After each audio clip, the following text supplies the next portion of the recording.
नमस्ते बच्चों। कल हमने जो चैप्टर पढ़ा था थीफ स्टोरी, उसका लगभग एक और थोड़ा सा पेज हुआ था। अब हम उससे आगे कंटिन्यू करते हैं।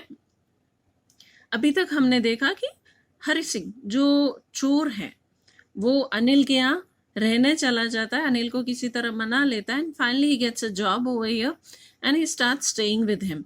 अब उससे आगे अनिल, यहाँ पर हम देख रहे हैं कि एक पैराग्राफ है जिसमें लिखा कि अनिल ने किताब बेची और कुछ पैसे उसके पास आ गए थे, और अब हरि सिंह जो कि चोर है उसकी नज़र उन पैसों पे पड़ती है। I had been working for Anil for almost a month and apart from cheating on the shopping had not done anything in my line of work. line of work मेरे काम या जॉब जो है उसका काम धंधा है, जो उसकी लाइन है कि मैं लगभग 1 महीने से हरि सिंह के यहाँ रह रहा था और उस पे जो बाजार में से जो चीज़ें लेके आता था उसमें रोज का 1 रुपया बचाने के अलावा मैंने अपने जो चोरी की लाइन है उसमें कोई बहुत बड़ा काम नहीं किया था। I had every opportunity for doing so. हालांकि मुझे इस तरह का चोरी वोरी करने का सारा मौका मिल रहा था। Anil had given me a key to the door and I could come and go as I please. और अनिल ने क्या किया था, इतना भरोसा कर रहा था उस पर कि घर की एक चाबी दे दी कि जब तुम जाओ, बाजार जाना चाहो जाओ आओ, मुझे कोई प्रॉब्लम नहीं है। He was the most trusting person I had ever met. कि अनिल इतना अच्छा इंसान था कि वो, मैंने जितनी भी चोरियां की 15 सालों की जिंदगी में, मैं जितने लोगों से मिला उनमें से अनिल सबसे ज्यादा ट्रस्टिंग इंसान था जिसने मुझ पर ट्रस्ट किया। And that is why it was so difficult to rob him. और इसीलिए उसको लूटना, उसके यहाँ चोरी करना हरि सिंह के लिए मुश्किल पड़ता जा रहा था। It's easy to rob a greedy man. एक लालची इंसान को लूटना आसान है because he can afford to be rob, क्योंकि वो इसको अफोर्ड कर सकता है। But it's difficult to rob a careless man. लेकिन एक केयरलेस इंसान को चीट करना, उसको लूटना बहुत मुश्किल है। Sometimes he doesn't even notice. यहाँ तक कि जैसे लालची आदमी तो अपने पैसे की सारी जानकारी रखता है, तो उसको थोड़ा सा भी चेंज हो तो पता चल जाता है। लेकिन अनिल जैसा केयरलेस आदमी, अगर उसके यहाँ चोरी की जाए तो उसको तो कई बार पता भी नहीं चलता था कि ये हैज बीन रॉब्ड, कि उसे किसी ने लूट लिया है, उसके यहाँ चोरी की गई है। And that takes all the pleasure out of work. और जब तक चोरी होने की खबर अगले को ना लगे, काम करने का मजा ही नहीं आता। उसका जो चोरी का धंधा था वो उसका एक पेशा था कि उसमें जो काम करने का मजा है वो मजा ही खत्म हो जाता है। Well, it's time I did some real work. और अब असल में कुछ काम करने का मौका मिला। असल में अब कुछ काम करने का मौका मिला। आई टोल्ड माई सेल्फ, कि मैंने अपने आप से बोला, I am out of practice. कि यार 1 महीना हो गया and I didn't do anything in my line of work, कि मैंने अपने चोरी के पेशे को लेके कुछ भी नहीं किया। इस तरह तो मैं आउट ऑफ प्रैक्टिस हो जाऊंगा। And if I don't take the money he will only waste it on his friends. और अगर मैं अनिल का पैसा नहीं चुराता हूं तो वो भी क्या करेगा, अपने दोस्तों पे बर्बाद कर देगा। After all he doesn't even पे मी। फिर हरि सिंह खुद को और समझाता है कि हाँ भाई, आखिर वो मुझे कौन सी तनख्वाह दे रहा है, तो मैं क्यों ना पैसा चुराऊं। मतलब हरि सिंह ना चाहते हुए भी, उसका मन नहीं है चोरी करने का, पर चूंकि पैसा देख के उसके मन में लालच आ गया और वो अपने आप को जस्टिफाई करने के लिए ये सारी चीजें कह रहा है कि आखिर मैं भी तो आउट ऑफ प्रैक्टिस हो जाऊंगा और अनिल भी तो क्या करेगा, अपने दोस्तों पे बर्बाद करेगा, और आखिर वो कौन सी मुझे तनख्वाह देता है। तो इस तरह से वो अपने आप को, अपने मन को बना रहा है, अपने आप को एक्सक्यूज देके वो समझा रहा है कि क्यों ना मैं उसके यहाँ चोरी करूं। Anil was asleep. अनिल सोया हुआ था। A beam of moonlight, moonlight चांदनी, बीम एक लाइन या किरण या इस तरह से मूनलाइट की एक किरण stepped over the balcony, balcony से अंदर आई, फेल्ट ऑन द बेड। मतलब बालकनी के रास्ते, चूंकि चांदनी रात थी तो चांद की रोशनी की एक किरण सीधे आके बेड पे आ रही थी।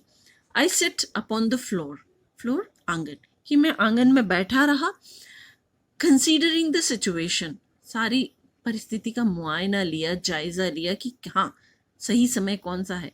If I took the money, कि अब हरी सिंह प्लान बना रहा है कि अगर मैं अभी चोरी करता हूँ, I could catch the 10:30 express to Lucknow, कि अगर मैं अभी चोरी करता हूँ तो रात को 10:30 वाली लखनऊ के लिए जो एक्सप्रेस निकलती वो मुझे मिल जाएगी। Sleeping out of the blanket, वो बालकनी में सो रहा, अपनी ब्लैंकेट से बाहर आया।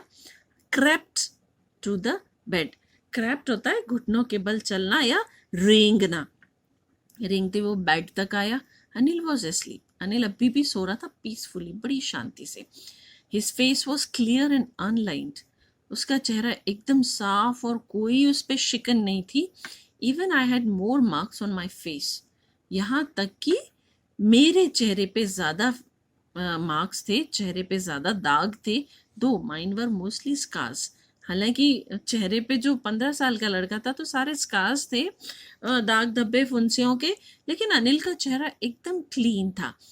My hand slid under the mattress, उसने अपना हाथ धीरे से उस मैट्रेस के नीचे सरकाया। सर्चिंग फॉर द नोट्स, इधर उधर करके उसने नोट्स ढूंढे। व्हेन आई फाउंड देम, और जब कि भाई वो नोट्स मुझे मिल गए, I drew them out without a sound, चुपचाप शांति से वो नोट उसने बाहर निकाले। Anil side in his deep and sleep, Anil उसने साई मतलब आह भरी नींद में ही turn on his side towards me, और मेरी तरफ उसने करवट ले ली। आई वॉज स्टार्टल्ड, एकदम से थक, थोड़ा सा भौचक्का रह गया। Quickly crawled out of the room, और घुटने के बल रेंगते हुए फटाफट कमरे से बाहर निकला। When I was on the road, और फटाफट से सीढ़ियों से नीचे उतर के वो रोड पे आया। I began to run, Hari Singh ने भागना शुरू किया। I had the notes on my waist, उसकी कमर पर नोट्स रखे हुए थे। Held there by the string of my pyjama, पजामे की जो डोरी थी उसमें नोट अटका के उसने रखे हुए थे कमर पे। I slowed down to a walk and counted the notes, फिर थोड़ा आगे चल के उसने अपनी स्पीड कम की, चलना शुरू किया। पहले तो दौड़ रहा था, फिर उसने चलना शुरू किया। काउंटेड द नोट्स, नोट गिने। 600 रुपीज इन 50s, 50-50 के नोट के 600 रुपए थे। I could live like an oil rich Arab for a week or two. ये जब कहानी लिखी गई तो ये बहुत पहले की कहानी है, अर्ली 90s की। उस वक्त थोड़ा पैसा भी बहुत होता था, तो ये तो 600 रुपए थे। तो हरी सिंह कहता है कि इन 600 रुपयों में तो मैं एक अरब देश के अमीर की तरह 1 या 2 हफ्ते रह सकता हूँ। When I reach the station, फिर वो चलते चलते आखिर उसका तो डेस्टिनेशन ही स्टेशन था। आई did not stop at the ticket office, कि मैं स्टेशन पे टिकट खरीदने के लिए नहीं रुका। क्यों? इसने ब्रैकेट में बताया, I had never bought a ticket in my life, कि मैंने आज तक अपनी ज़िंदगी में टिकट नहीं खरीदा। But dash straight to the platform, सीधा प्लेटफॉर्म पे जाके गया। The Lucknow express was just moving out, train धीरे धीरे प्लेटफॉर्म से बाहर निकल ही रही थी। The train had still to pick up the speed, अभी उसने स्पीड नहीं पकड़ी थी। And I should have been able to jump into one of the carriages, किसी भी एक डब्बे में मैं जल्दबाजी में भाग के घुस सकता था। बट आई हेसिटेटेड, लेकिन झिझका, ठिठका। For some reason I can't explain, पता नहीं क्या रीजन था। ये हरी सिंह कह रहा है, मैं नहीं समझा सकता कि मैं क्यों ठिठका। And I lost the chance to get away, और फिर वो रुका, सोचने लगा। तब तक तो ट्रेन निकल गई, और इस तरह उसने वहां से निकलने का चांस भी खो दिया। When the train had gone, अब जब उसको होश आया तो ट्रेन तो जा चुकी थी। I found my self standing alone on the deserted platform, deserted सूना, वीरान रात थी, तो उस वक्त सूना प्लेटफॉर्म जो था वो पूरा सूना प्लेटफॉर्म था, ट्रेन भी जा चुकी थी। I had no idea where to spend the night, अब और कोई जगह भी नहीं थी। अब उसके दिमाग में कुछ नहीं था कि मैं रात में जाऊं कहाँ, ये रात बिताऊं कहाँ। आई हैड नो फ्रेंड्स, कोई दोस्त नहीं था। Believing that friends were more trouble than help, उसे कभी दोस्त बनाए ही नहीं।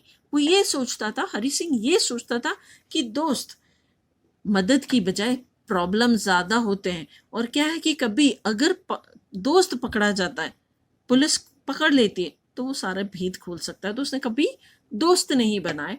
And I did not want to make anyone curious by staying at one of the small hotel near the station.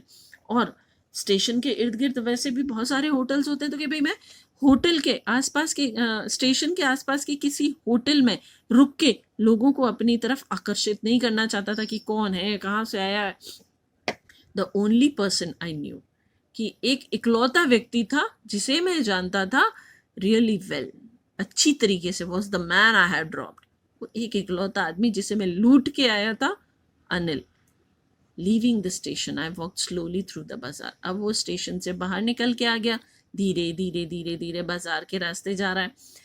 In my short career of a thief, अब वो बोल रहा है कि मेरे चोर के शॉर्ट करियर में I had made a study of man's faces, कि मैंने आदमियों के चेहरे पढ़ने का हुनर सीख लिया था. When they had lost their goods, जब उनकी चीज़ें खो जाती हैं तो उनके एक्सप्रेशन कैसे होते हैं, मैंने अच्छी स्टडी की थी. अ ग्रीडी मैन शोड फियर, लालची आदमी डरता है. The rich man showed anger, अमीर को गुस्सा आता है जब उसकी कोई चीज़ खो जाती है. The poor man showed acceptance, और बेचारा गरीब आदमी उसको चुपचाप स्वीकार कर लेता है कि खोई तो खोई यार, अब क्या कर सकते हैं. But I knew that Anil's face, लेकिन मैं अनिल का चेहरा जानता था. When he discovered the theft, कि जब उसको चोरी का पता चलेगा तो उसके चेहरे पे क्या एक्सप्रेशन आएंगे, would show only touch of sadness, एक दुख उसके चेहरे पे होगा. Not for the loss of money, पैसे खोने का दुख नहीं, but for the loss of trust, भरोसा खोने का.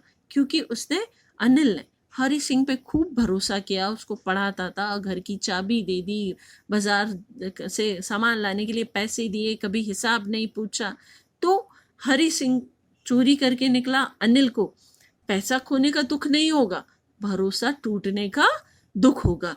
तो आई होप कि यहाँ तक हमने ये चैप्टर पढ़ा, आपको स्टोरी समझ में आई होगी. और इंटरेस्टिंग स्टोरी है. रस्किन बॉन्ड बहुत अच्छी कहानियाँ लिखते हैं, तो उनकी सारी कहानियाँ अच्छी हैं. चलिए बाकी का हम कल की क्लास में करेंगे.